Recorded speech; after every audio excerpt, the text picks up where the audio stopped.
안녕하세요, 흥관장입니다. 지난 주말에 포이리에 선수와 챈들러 선수의 굉장히 명경기가 있었는데요.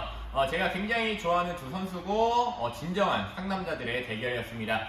진짜로 뭐 한치도 눈을 뗄 수 없을 정도로 굉장히 박진감 넘치고 엎치락뒤치락 하는 굉장히 재밌는 경기였는데 챈들러 선수가 이제 2라운드에서 이제 백을 잡고 리어네이키드 초크를 이제 시도했었습니다. 그리고 3라운드에서도 흔히 쌀가만이라고 하죠. 어깨에 완전 들쳐맨 상태에서 바닥으로 내리찍고 그 다음에 백으로 전환을 했었는데 두 번 다 아쉽게 포이레 선수를 놓치게 됐습니다.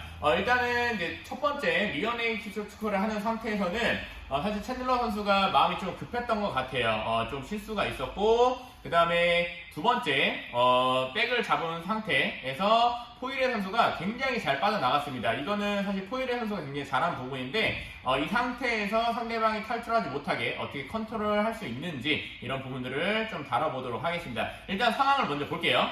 이제 포이레 선수가 이제 터트린 상태였고 챈들러 선수가 여기서 이제 백을 잡았었습니다. 뭉트리고 자, 이때 챈들러 선수가 리어네이키드 초크를 시도했었는데 이게 실패로 돌아갔어요. 근데 실패할 수밖에 없었던 이유가 뭐냐면 챈들러 선수의 무게 중심이 앞으로 이렇게 쏠려 있었습니다. 자, 이런 상태에서는 팔로 목을 감으려 해봤자 굉장히 짧아요. 그죠? 손이 들어간다 하더라도 목을 충분히 감을 수 있을 만큼 팔이 들어갈 수가 없습니다. 자, 그렇기 때문에 초크를 하기가 굉장히 어려운데 자, 이런 상황에서 초크를 하려고 계속 힘을 주게 된다면 오히려 본인의 근육이 먼저 지쳐버리게 될 겁니다. 그래서 챈들러 선수는 일단 여기서 먼저 바닥을 짚고 뒤쪽으로 올라가서 중심을 잡은 상태에서 뭔가 공격을 시도했으면 좀 더 좋았을 것 같아요. 자, 요거는 여기까지만 말씀드리고요. 자, 일단은 그 다음에 나왔던 장면인데 챈들러 선수가 어깨에 포이레 선수를 지쳐엎고 바닥으로 내리찍은 상태에서 백을 잡는 장면이 있었습니다. 제가 이제 포이레 선수고요. 그리고 뒤에 파트너가 챈들러 선수 역할을 할게요. 자, 일단은 우리가 이제 백을 잡은 상황에서 옆으로 굴리는 상황이 발생됐는데 스펠스 났고요. 자, 이때 아래쪽에 있는 다리는 훅이 걸려 있었지만 위에 있는 다리는 훅이 걸려 있지 않았습니다. 그래서 옆으로 굴리는 타이밍에 포이레 선수가 다리를 크게 넘기면서 터틀 자세로 전환을 했어요. 자, 그러면서 조금 미끄러져서 내려가는 순간이 있었고 그래서 포지션이 역전이 됐었습니다. 그죠? 자, 이런 장면이 나오는데 자, 이 상황에서 그러니까 쉽게 얘기하면 밑에 있는 발만 훅이 걸려있을 때 상대방이 돌아 엎드리는 거를 어떻게 차단해야 되는지 이거를 말씀드릴 건데 이게 생각보다 주짓수 경기라든지 스파링에서도 굉장히 많이 나옵니다. 이런 장면들이. 그죠? 자, 이거를 평소에 좀 연습을 많이 해주시면 좋을 것 같아요. 일단 바꿔서 볼게요. 백으로.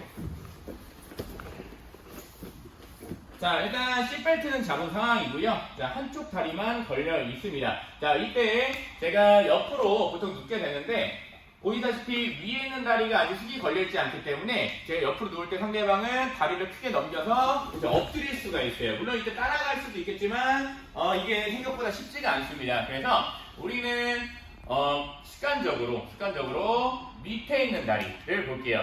상대방의 허벅지에 걸고 있는 게 아닌 옆으로 누울 때는 다리를 세워줘야 됩니다. 세워서 이 사람이 다리가 넘어가지 못하게 차단을 하셔야 돼요. 그죠? 자, 그렇다 해도 상대방 다리가 넘어갈 수도 있어요. 그러면 다리 훅을 걸어서 상대방의 다리를 컨트롤 하셔야 되고요. 자, 일단 기회를 봐서 상대방 엉덩이 밑에 쪽으로 다리를 꽈서 훅을 잡아줍니다. 자, 상대방이 웅크리고 있기 때문에 아직은 위에 있는 다리 훅을 걸기 좀 어려울 수 있어요. 그래서 다리를 꼬은 상태로 허리를 펴서 공간을 만들고 다리 훅을 걸어주시면 조금 더 원활하게 상대방을 컨트롤할 수가 있을 겁니다. 자, 다시 한번 볼게요.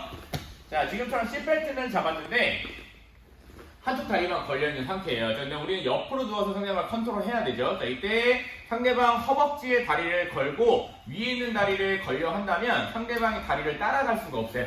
따라갈 수가 없습니다. 그래서 밑에 있는 다리를 허벅지가 아닌 상대방 명치 있는 데까지 그냥 끌어올린다는 느낌으로 높게 세워주세요. 그죠?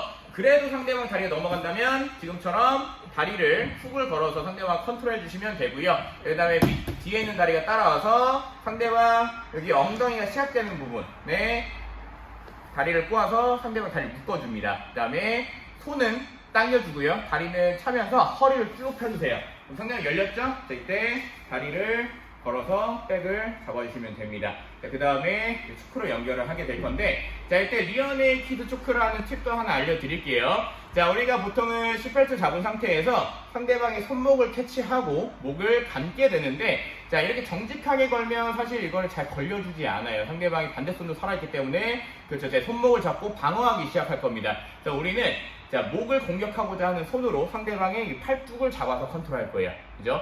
자, 그러면 상대방은 지금 제 양손에 한 팔이 묶였기 때문에 굉장히 불편하죠? 이 팔을 어떻게 하려고 할까요? 그렇지, 당기려고 할 겁니다. 당기려고 한다면 제 팔이 따라 들어가게 돼요.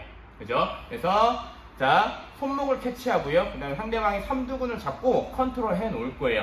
자, 상대방이 팔 당길 때 깊숙이 따라 들어가고요. 자, 지금처럼 턱이 만약에 걸려 있다면 이때 반대손을 빼서 상대방 턱을 밀어주면서 깊게, 그 다음에 피니쉬를 가주시면 돼요. 자, 우리가 사실 굉장히 타이밍 좋게 들어간다면, 자, 손목을 캐치하고요. 삼두근 잡았을 때 상대방 팔을 당길 때 쏙 깊숙이 감아 들어갈 수가 있어요. 근데 하다 보면 그래도 상대방이 턱을 당기고 있기 때문에 턱이 막힐 수가 있습니다. 이럴 때는 말씀드린 것처럼 팔을 당기는 힘에 최대한 깊숙이 따라 들어가고요. 그 다음에 반대손을 빼서 턱을 밀어서 열어주시면 돼요. 그 다음에 감아 들어가면 리어네이키드 초크까지 마무리를 할 수가 있을 겁니다. 자, 이렇게 이제 챈들러 선수와 포이리에 선수의 경기를 조금 리뷰를 해봤고요. 제가 여러 가지 이제 기술 설명을 드렸는데, 다양한 상황들이 발생될 겁니다. 그리고 이제 챈들러 선수랑 포이리에 선수가 굉장히 기술적으로 뛰어난 선수이지만, 그렇게 계속 공방이 오가는 상황에서 모든 거를 완벽하게 신경 쓰기 좀 어려워요. 그러다 보면은 누구나 다 실수가 일어날 수 있고, 놓치게 되고, 또는 뭐 체력적으로 지칠 수도 있고, 또는 땀이 많이 났을 때는 미끄러질 수도 있고요. 그래서 이거를 몰라서 못했다는 느낌보다는 우리가 그렇게 굉장히 빠르게 전환되는 상황 속에서 모든 걸 완벽하게 수행하기 좀 어렵다 정도 알고 가시면 좀 좋을 것 같고요. 일단은 포이리에 선수와 챈들러 선수가 굉장히 멋진 경기를 펼쳐줬고, 제가 굉장히 재밌게 시청을 하고, 많은 분들이 그 경기를 보고 굉장히 좀 감동을 받았을 것 같습니다. 특히나 이제 마지막 끝나고 나서 포이리에 선수가 챈들러 선수에게 가서 좀 이렇게 리스펙하는 장면이 좀 있었는데 굉장히 멋있었습니다. 자, 오늘 영상은 여기서 마무리를 하고요. 혹시라도 추가적으로 궁금한 부분이 있다면 댓글 남겨주시면 제가 다시 답변을 드리도록 하겠습니다. 자, 오늘도 시청해주셔서 감사합니다.